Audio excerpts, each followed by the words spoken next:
it was a done deal. I had actually, a few weeks before the referendum, wrote down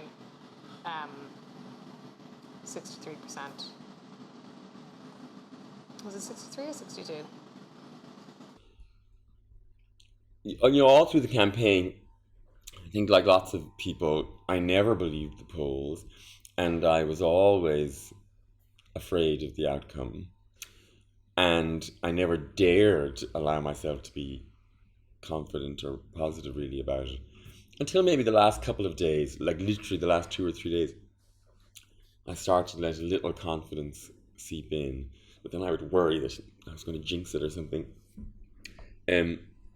But I heard a rumor the night of the vote and the night before the result that, and I don't know how anybody would have known this, or whether they were just doing sort of a relaxed personal poll or something themselves outside the polling station or something. I don't know, but I heard a rumor that in Dún Laoghaire was an absolute massive landslide for a yes.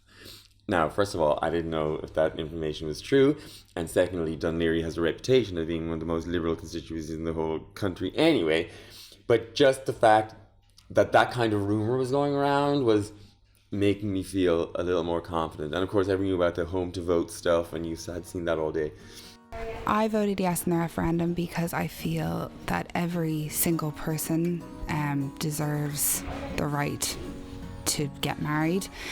They're only looking for something good here. There's nothing bad will come out of any of this. At the end of the day, they're just looking for legal recognition of loving relationships.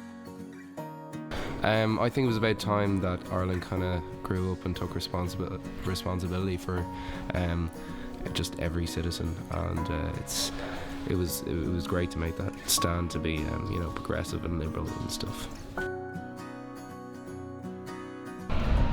I would have to say, as a young person, that the youth aspect was one of the key players in the yes vote and in the yes equality campaign.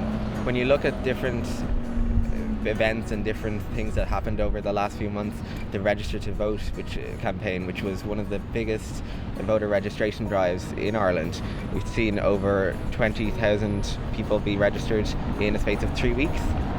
And these are people who had never before been involved in politics, who had never even voted, and some didn't even know how to vote. So it was really getting young people involved and challenging that apathy for politics and allowing them to see that they actually have a voice. There were definitely points where I feared that it wouldn't pass, but I kind of always felt that it would. I think I felt that it would